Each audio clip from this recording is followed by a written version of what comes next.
Salve a tutti amici, bentrovati. Situazione meteorologica che tende ulteriormente a migliorare un po' su tutta l'Italia. Diciamo subito che nei prossimi giorni l'alta pressione, l'anticiclone delle Azzorre rinforzerà ulteriormente e garantirà condizioni di tempo sicuramente più stabile anche per quanto riguarda la fascia adriatica del centro, il sud e le isole maggiori, che in questi ultimi giorni invece hanno vissuto una situazione meteorologica sicuramente diversa rispetto al nord, sulla fascia tirrenica del centro, dunque una fase di tempo più instabile. Adesso l'alta pressione, dicevo, rinforza e il tempo migliora anche su queste zone. Probabilmente sarà solo la Sicilia a restare leggermente ancora un po' disturbata dal tempo, ma in modo comunque sicuramente già inferiore rispetto a questi giorni. Andiamo a vedere le previsioni. La situazione infatti, abbiamo detto, tende a migliorare ulteriormente anche al sud, da qui che partiamo guardando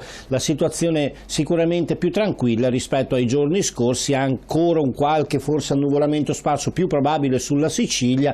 Sul resto d'Italia l'alta pressione fa il suo dovere come azione stabilizzante, mantenendo condizioni di tempo decisamente buono e peraltro con temperature che, se le andiamo a vedere, saranno già in ulteriore nuovo aumento, specialmente nei valori massimi. Continuerà a fare sempre un po' freddino durante la notte e nelle prime ore della mattina, comunque come è classico nel periodo primaverile. Anche le successive 24-48 ore saranno all'insegna del bel tempo e delle temperature in ulteriore aumento, come abbiamo detto. Solo sulla fascia centro-occidentale e più meridionale della Sicilia potrà esserci ancora qualche isolato disturbo, specialmente nelle ore pomeridiane, ma saranno comunque, ripeto, cose non particolarmente importanti. Per adesso è tutto amici, grazie per essere stati con noi e più tardi.